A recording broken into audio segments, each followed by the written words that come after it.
when you start thinking about the people that live in the cities that are experiencing this kind of occupation, for lack of a better word, from the U.S. military, from ICE, from the National Guard. First off, I would just tell them, be strong, try to your best to be safe.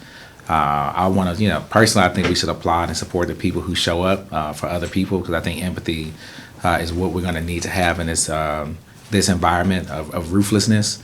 But I would, obviously, I would just say, understand what you're doing, understand how to do it. I would probably tell them to look a little bit at not so much the 6 steps of Kingian nonviolence, but I would tell them to think about the 6 principles. Like, why are you out here doing it?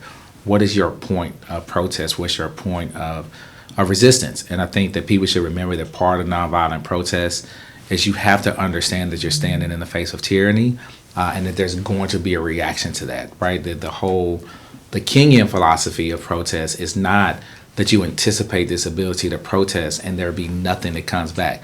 The Kingian philosophy is almost the opposite of that. You understand, I'm going to stand up in the face of tyranny, and that tyranny is going to push back on me. And when that pushback happens, it's probably going to be violent towards me. And the whole point of the nonviolent movement is to understand that violence is going to be perpetuated against me, and I have to stay centered in my belief in nonviolence. Mostly because you have to understand that as you protest, the whole Kingian theory that was so effective during the civil rights movement was not just it was safer for you in that moment, that other people are watching. And when those other people are watching, you want to make this clear distinction between who is the aggressor and who is the peaceful person. And so you almost use the tyranny's desire to be like this violent person against them. You say, I'm going to stand up. I'm going to say what's right. I'm going to say what's truthful, but I'm going to do that in a very nonviolent way. And then I'm going to be peaceful. And that they're going to bring all this violence to me. And to be honest, when people are watching this happen in real life, if you can hold yourself and not react, then you gain the moral high ground. And that's when you press the morality and the spirituality of your oppressor's actual supporters. And I know that's probably sounds crazy, but that's the crux of nonviolent direct action. And so when you're in those cities, when you look at what's happening, like in Portland, you look at the pastor in Chicago. I think the pastor in Chicago is a great example because they caught it on camera where he was literally standing there and just unprovoked. They walk up and they pop him with pepper spray, a pepper bullet, might I add.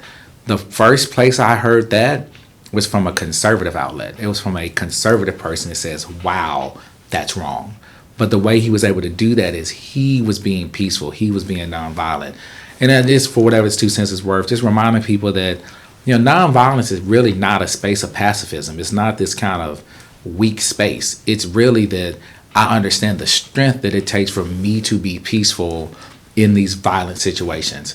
And the other thing I would just say is just be mindful that we live in a time right now where it feels like there are really powerful forces that are trying to provoke, and they want to seemingly provoke this angry response because they know of their ability to bring this overwhelming force and retribution. And the only thing that keeps that overwhelming force of retribution from happening is our ability as protesters, is our ability as advocates to stay nonviolent.